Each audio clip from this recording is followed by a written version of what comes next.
Hey everyone, and welcome to 9 Minute Big Life Mindset. In this episode, you're going to hear how I took a massive plunge out of my comfort zone, the sensations that came with that kind of experience, and some lessons that you can take out of it too. A couple of days ago, I took this huge leap out of my comfort zone and did my first ever open mic performance, reciting some poetry that I had written. Yes, I'm a nerd. Let's move on. I can't recall when I wanted to recite any writing of mine in an open mic, but I know the why. The why stems from a really strong approach I have to being uncomfortable, or at least finding opportunities to be challenged, knowing that that's where my growth is. For a lot of people, the idea of being uncomfortable is exactly that. Why the hell would you seek out something that causes distress or creates an unpleasant physical response? For me, there's a really strong magnetic pull to challenging myself and finding my stretch, knowing that the longer I stay in that place of discomfort, eventually it will change and my comfort zone will grow to match it. But there's also like this Easter egg of consuming pure, unfiltered life that comes with deliberately forcing myself into those situations. So, a couple of months ago, I started writing my thoughts and observations down and found, unexpectedly, that not only was I able to capture a whole bunch of emotions into single words or phrases, but often it was coming out in verse. You know, there was a cat, it sat on the mat, rhyming stuff. Except when I was writing, it was coming out like, we've sacrificed time rich for subjugation as we suck on the teat of corporate manipulation with a pat on the back or small pay rise on occasion. That kind of thing. I've always been fond of language and the power of it, but to know it was waiting to be expressed like that actually took me by surprise. The thought of pairing up my writing with putting it into the public domain has, and still does, cause anxiety for me. That feeling of how will people react to it or judge me based on it. You know, the usual stuff we bombard ourselves with daily. That ridiculous notion that somehow our value is determined by what others think of us. I enjoy performing in public, don't get me wrong, but it definitely doesn't come naturally. It's a learned and sometimes forced behaviour that can take a huge amount of effort for me to do. For anyone but the very select few that know me inside out, it looks like I'm completely at ease, but I'm actually far from it. I get nervous. Often so nervous my hands are slick with sweat and I wouldn't dare try to shake someone's hand, or my mouth just dries up like the desert. So I make the commitment to myself that I'm going to join up some of these dots, the writing, the public speaking, the sharing of my thoughts, and do an open mic recital. Fortunately, Poetry in Motion in Wellington have an open mic evening once a month, so I put the word out to some friends. And I love doing that. Having a goal and then telling people about it, so I've essentially forced myself to manifest that goal into a reality. It's a great way to light a fire under yourself. And so I choose a poem for the occasion, pretty much one off the shelf. Now, this has several benefits. One of the most obvious being it forces me to push ahead instead of trying to craft something perfect, because I've got this terribly anal perfectionist streak which, once it's taken over something, is crazy addictive and becomes the anti-hero of progress. As the day draws nearer, I'm feeling confident. I've practiced a huge amount in my garage, the shower, while I'm driving, and even on the toilet. I've done a walkthrough with a mate, Brian, and he gives me some advice, and so all there is to do is to deliver on the open stage. The day arrives, and out of nowhere, I'm tense, and I can feel it in my shoulders, and it's even creeping into my voice, so I can hear myself straining. Why, brain? Why would you do this to yourself? No, I say, this is exactly what I knew would happen, and it's this out-of-the-ordinary sensation that I know will only add to my experience. We arrive at the Fringe Bar, which is the venue, and we're super early. All good. I can feel my nerves continuing to build, and the uneasiness is really starting to become real now.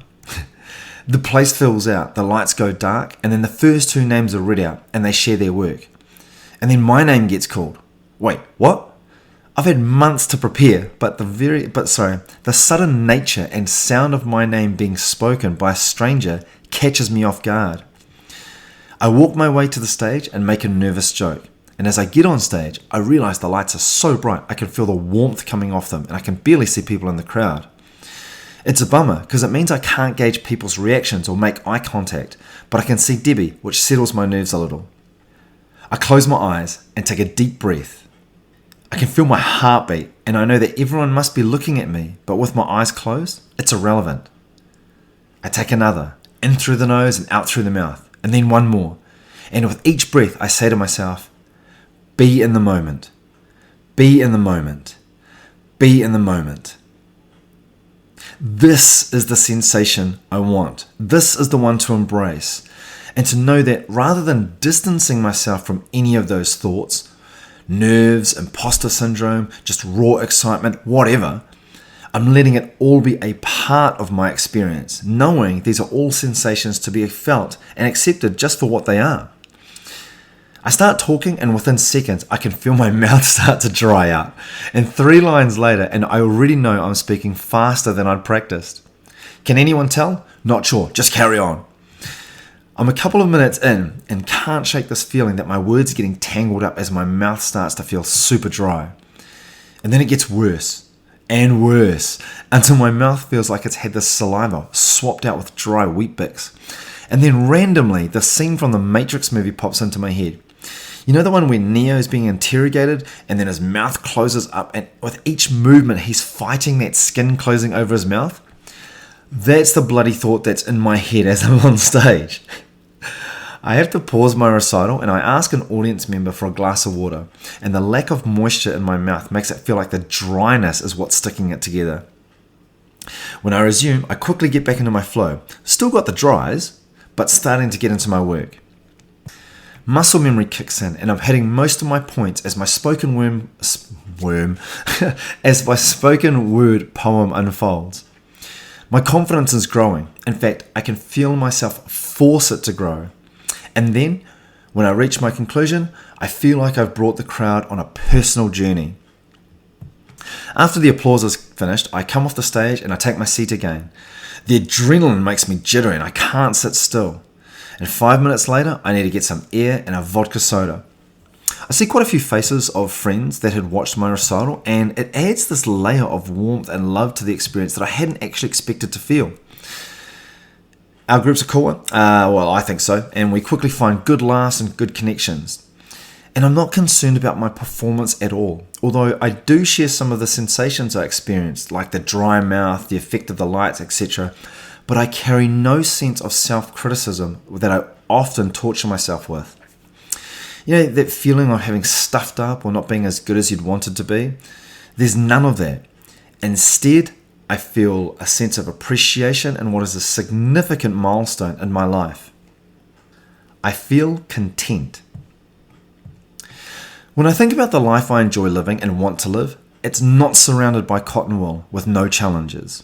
No, the life I enjoy has aspirations. It has me stretched. It has me appreciating all the experiences and sensations that come with living, even the ones my body and brain are trying to resist.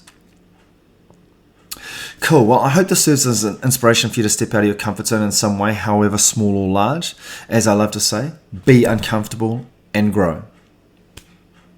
Thanks again for joining me, and also to Esther for today's outro. It's a tune her father taps on the table, and it generates a lot of positive emotions and memories for her, so I thought I'd share that. Finally, if you want to see my first open mic, then check out the link in the episode description, and remember to click follow, subscribe, and share these podcasts with your peeps. And you can also follow me on Instagram at big_life_mindset. That's Big Life Mindset. All right, peace out.